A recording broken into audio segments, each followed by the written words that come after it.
C you at work tomorrow episode 7 തുടങ്ങുന്നത് നോവയുടെ സഹോദരി ഡാറ ജിയോണിനെയും സിവുവിനെയും പ്രത്യേകം ഇന്റർവ്യൂ ചെയ്യുന്നതോടെയാണ്. പ്രണയത്തെയും ഡേറ്റിംഗിനെയും കുറിച്ച് ചോദിച്ചപ്പോൾ ഇരുവരും വീണ്ടും പ്രണയിക്കുന്നത് തങ്ങൾക്ക് ഉറപ്പില്ലെന്ന് പറയുന്നു. അതിനു പിന്നാലെ ജിയോണിന്റെ അച്ഛന്റെ കടയിൽ ഇരുവരും ചുംബിക്കുന്ന രംഗമാണ് കാണിക്കുന്നത്. ആ നിമിഷത്തിൽ ജിയോൺ ചിന്തിക്കുന്നത് പ്രണയത്തിന്റെ മാന്ത്രികത ഒരാളെ വീണ്ടും പുതിയ തുടക്കത്തിലേക്ക് നയിക്കുമെന്നാണ്. അടുത്ത ദിവസം രാവിലെ സിവു ജിയോണിന് ഒരു ഗുഡ് മോർണിംഗ് മെസ്സേജ് അയക്കുന്നു. പിന്നീട് അവളെ പിക്കപ്പ് ചെയ്യാൻ എത്തിയ അദ്ദേഹം മനോഹരമായ പൂക്കളും സമ്മാനിക്കുന്നു. കാറിൽ ഇരിക്കുമ്പോൾ ഓഫീസിൽ അവരുടെ പ്രണയം രഹസ്യമായി സൂക്ഷിക്കണമെന്ന് ജിയോൺ പറയുന്നുണ്ട്. ഓഫീസിലെത്തിയ ശേഷം എല്ലാം പതിവ് പോലെ നടക്കുന്നു. എന്നാൽ തന്റെ ഡെസ്കിലെ പൂക്കളെ കുറിച്ച് സുഹൃത്തുക്കൾ ചോദിച്ചപ്പോൾ അവൾക്ക് കള്ളം പറയേണ്ടി വരികയാണ്. ടീം മീറ്റിംഗിൽ ഒരു മാസത്തിനകം ഹോം AI സിസ്റ്റത്തിന്റെ ഡെമോ നടത്തേണ്ടി വരുമെന്ന് സിവു അറിയിക്കുന്നു. ജിയോണിന്റെ ജോലികൾ മാത്രമാണ് ബാക്കി നിൽക്കുന്നതെന്ന് പറഞ്ഞ് അവളോട് വേഗം കൂട്ടാൻ ആവശ്യപ്പെടുകയും ചെയ്യുന്നുണ്ട്. അതേസമയം സീനിയർ ഉദ്യോഗസ്ഥനായ നോ ജിൻചുൾ മാനേജർ കോയോട് സിവുവിന്റെ ഹോം AI ഡെമോ പരാജയപ്പെടുത്താൻ എന്തെങ്കിലും വഴി കണ്ടെത്താൻ നിർദ്ദേശിക്കുന്നു. പിന്നീട് പ്രൊജക്ട് റൂമിൽ ജിയോണും സിവുവും കണ്ടുമുട്ടുകയാണ്. അടുക്കള ഉപകരണങ്ങളുടെ പ്രൊജക്ടിൽ മാനേജർ കോ തടസ്സം സൃഷ്ടിക്കുകയാണെന്ന് ജിയോൺ പറയുന്നു. അതിനെക്കുറിച്ച് പ്രസിഡന്റുമായി സംസാരിക്കാമെന്ന് സിവു ഉറപ്പു നൽകുന്നുണ്ട്. ഇരുവരും കൈകോർത്ത് സംസാരിക്കുന്നതിനിടെ മറ്റൊരു കപ്പിൾ അവിടെ എത്തുന്നതോടെ പെട്ടെന്ന് പുറത്തേക്ക് പോകേണ്ടി വരുന്നു. ഫ്രഞ്ച് ക്ലാസ്സിന് ശേഷം ലീ നോവായെ ഒരു ബാറ്റിംഗ് കേജിലേക്ക് കൊണ്ടുപോകുന്നു. താൻ ജയിച്ചാൽ ഇരുവരും ഡേറ്റിംഗ് ആരംഭിക്കണമെന്നാണ് അവന്റെ നിബന്ധന. എന്നാൽ മത്സരത്തിൽ ജയിക്കുന്നത് നോവായാണ്. പ്രതിഫലമായി അവൾ ഫ്രഞ്ച് ഉച്ചാരണം പഠിക്കാൻ സ്വകാര്യ ക്ലാസുകൾ നൽകണമെന്ന് ലീയോട് ആവശ്യപ്പെടുന്നു. ഓഫീസിൽ പ്രസിഡന്റ് ഹാൻ നോവായെ ജിയോണിനൊപ്പം കിച്ചൺ അപ്ലയൻസസ് പ്രൊജക്ടിൽ ഉൾപ്പെടുത്താൻ മാനേജർ കോയോട് പറയുന്നു. അതിൽ അസ്വസ്ഥനായ കോ കീത്തേക്ക് മെസ്സേജ് അയച്ച് ഇതുവരെ മറുപടി നൽകാത്തത് എന്തുകൊണ്ടാണെന്ന് ചോദിക്കുകയാണ്. ജിയോണും നോവായും ചേർന്ന് പുതിയ ആശയങ്ങൾ ചർച്ച ചെയ്യുന്നു. ഫ്രിഡ്ജിലുള്ള സാധനങ്ങൾ നോക്കി അത് ഉപയോഗിച്ച് റെസിപ്പികൾ നിർദ്ദേശിക്കുന്ന ഫുഡ് മാനേജർ സംവിധാനം ജിയോൺ നിർദ്ദേശിക്കുന്നു. എന്നാൽ മറുവശത്ത് അടുപ്പ് റിമോട്ട് വഴി നിയന്ത്രിക്കാൻ കഴിയുന്ന ഒരു സംവിധാനമാണ് നോവായുടെ ആശയം. അപകടങ്ങൾ ഒഴിവാക്കാൻ സഹായിക്കുന്ന ഈ ആശയം പിന്തുടരാൻ ജിയോൺ അവളെ പ്രോത്സാഹിപ്പിക്കുന്നു. മീറ്റിംഗിൽ നിന്ന് മടങ്ങിയെത്തിയ സിവു തന്റെ ഡെസ്കിൽ ജിയോൺ ഒട്ടിച്ച ചെറിയ സ്റ്റിക്കർ കണ്ടപ്പോൾ ഒളിച്ചൊരു പുഞ്ചിരിയോടെ അത് നോക്കി നിൽക്കുന്നത് കാണാം. ശേഷം ജിയോൺ ഡെവലപ്മെന്റ് ടീമുമായി സംസാരിക്കുമ്പോൾ ഫുഡ് മാനേജർ പ്രൊജക്ടിന് ആവശ്യമായ ആളുകൾ ഇല്ലെന്ന് അവർ പറയുന്നു. അതിനാൽ പുറത്തുനിന്ന് ഒരു ജെൻ AI വിദഗ്ധനെ നിയമിക്കണമെന്ന് അവർ നിർദ്ദേശിക്കുന്നു. ഓഫീസിൽ നിന്ന് മടങ്ങുമ്പോൾ സിവുവും സൂജിനും സംസാരിക്കുന്നത് ജിയോൺ കാണുന്നു. അത് ജോലിയെക്കുറിച്ചുള്ള സംഭാഷണം മാത്രമാണെന്ന് പറഞ്ഞ് അവളെ തന്നെ സ്വയം ആശ്വസിപ്പിക്കുകയാണ്. ലിഫ്റ്റിൽ സിവു അവളോട് വീക്കെൻഡിൽ ഒരു ഡേറ്റിന് പോയാലോ എന്ന് ചോദിക്കുന്നത് കാണാം. എന്നാൽ അതേസമയം കീത്തെ തന്റെ പ്രമോഷൻ നേടിയ സുഹൃത്തുക്കളോടൊപ്പം മദ്യപിക്കാൻ പോകുന്നു. അവരെ കണ്ടതോടെ നിരാശനായ അവൻ ഒടുവിൽ മാനേജർ കോയുടെ മെസ്സേജിന് മറുപടി നൽകി എന്തു ചെയ്യണമെന്ന് ചോദിക്കുകയാണ്. അങ്ങനെ വീക്കെൻഡ് ആകുന്നു. വീക്കെൻഡിൽ സിവുവും ജിയോണും ഡേറ്റിന് പോകുന്നു.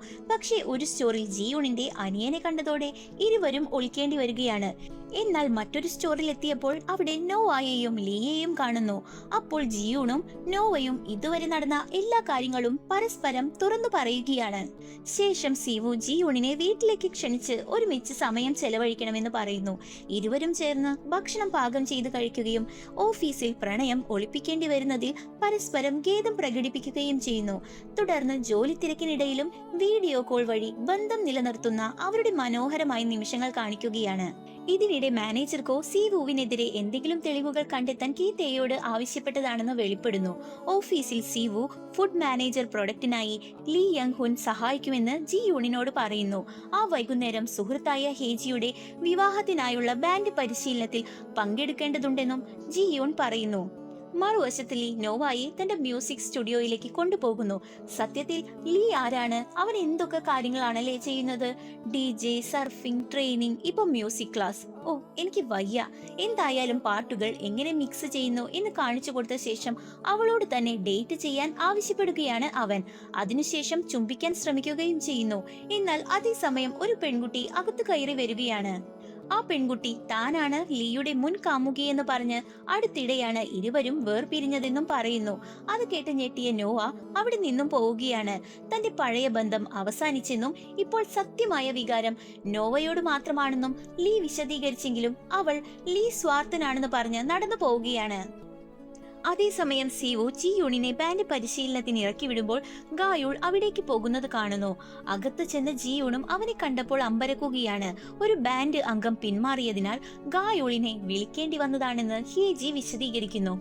പരിശീലനത്തിന് ശേഷം ഗായുൾ എല്ലാവരെയും തന്റെ പുതിയ കാറിൽ വീട്ടിലെത്തിക്കുന്നു. പുതിയ വീടും വാങ്ങിയതായി പറഞ്ഞ് പഴയതെല്ലാം മറന്ന് സുഹൃത്തുക്കളായി തുടരാമെന്ന് അവൻ പറയുന്നു. പക്ഷേ അതിന് ജിയുൺ തയ്യാറാകുന്നില്ല. വീട്ടിലെത്തുന്നതിന് മുൻപേ കാറിൽ നിന്ന് അവൾ ഇറങ്ങിപ്പോകുന്നു. വീട്ടിലേക്ക് നടക്കുമ്പോൾ സീവു വിളിച്ചെങ്കിലും അവൾ ഫോൺ എടുക്കുന്നില്ല. കാരണം അവനോട് കള്ളം പറയാൻ അവൾ ആഗ്രഹിക്കുന്നില്ല. അടുത്ത ദിവസം ഓഫീസിൽ ജിയോണിന്റെ ടീമും സൂജിന്റെ ഡിസൈൻ ടീമും ചേർന്ന് മീറ്റിംഗ് നടത്തുകയാണ്. ചെലവ് കുറയ്ക്കുന്നതിന് മുൻഗണന നൽകണോ മികച്ച ഡിസൈൻ വേണോ എന്ന വിഷയത്തിൽ ജിയോണും സൂജിനും തമ്മിൽ തർക്കമുണ്ടാകുന്നു.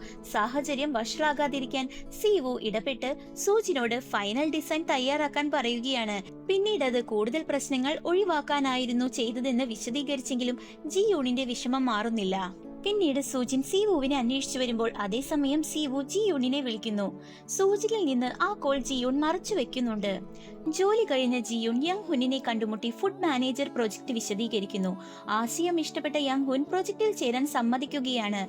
എന്നാൽ അവിടെ നിന്ന് മടങ്ങിയ ഉടൻ നോ ജിൻ ചൂളിനെ വിളിച്ച് താൻ ടാസ്ക് ഫോഴ്സിനൊപ്പം ചേർന്നുവെന്ന് അറിയിക്കുന്നു. സീവുവിനെ ഒറ്റുകൊടുക്കാനാണോ അവന്റെ പദ്ധതി എന്ന് കണ്ടറിയാം. വീട്ടിലെത്തിയ ജിയൂൺ പുറത്തു കാത്തു നിൽക്കുന്ന സീവുവിനെ കാണുകയാണ്. അവൻ അവളെ ചേർത്ത് പിടിക്കുന്നു. പിന്നീട് ഇരുവരും കാറിൽ കുറച്ചു സമയം സംസാരിച്ച് വീട്ടിലേക്ക് കയറി ഭക്ഷണം കഴിക്കുകയാണ്. ജിയൂണിന് സൂജിനെ കുറിച്ചും സീവുവിന് ഗായുളിനെ കുറിച്ചും ചോദിക്കണമെന്ന് തോന്നുന്നുവെങ്കിലും ഇരുവർക്കും അത് തുറന്നു പറയാൻ കഴിയുന്നില്ല. അതിനിടെ സീവുവിന്റെ മേൽ ഡ്രിങ്ക്സ് വീഴുന്നു. വസ്ത്രം മാറാൻ ബാത്റൂമിലേക്ക് പോയ അവൻ അകത്തേക്ക് വരുന്നോ എന്ന് ജിയൂണിനോട് ചോദിക്കുകയാണ്. ഒട്ടും മടി കൂടാതെ അവൾ സമ്മതിക്കുന്നു. ഇരുവരും ചുംബിച്ചുകൊണ്ടിരിക്കുമ്പോൾ സീവുവിന്റെ ഫോണിൽ സൂജിന്റെ ഒരു മെസ്സേജ് വരുന്നു. ഞാൻ പറഞ്ഞ കാര്യം ആലോചിച്ചോ എന്നായിരുന്നു ആ മെസ്സേജ്. എന്തായാലും സന്ദേശം കണ്ടതോടെ അടുത്ത എപ്പിസോഡിനുള്ള വലിയൊരു സസ്പെൻസ് ഒരുക്കിയാണ് ഈ എപ്പിസോഡ് അവസാനിക്കുന്നത് എന്ന് നമുക്ക് മനസ്സിലാക്കാം. അപ്പോൾ ഇന്നത്തെ എപ്പിസോഡ് ഇഷ്ടമാവുകയാണെങ്കിൽ ലൈക്ക് ചെയ്യാനും ഷെയർ ചെയ്യാനും നിങ്ങളുടെ അഭിപ്രായങ്ങൾ കമന്റ് ചെയ്യാനും മറക്കരുത്. അടുത്ത വീഡിയോയുമായി വീണ്ടും കാണാം. ബൈ.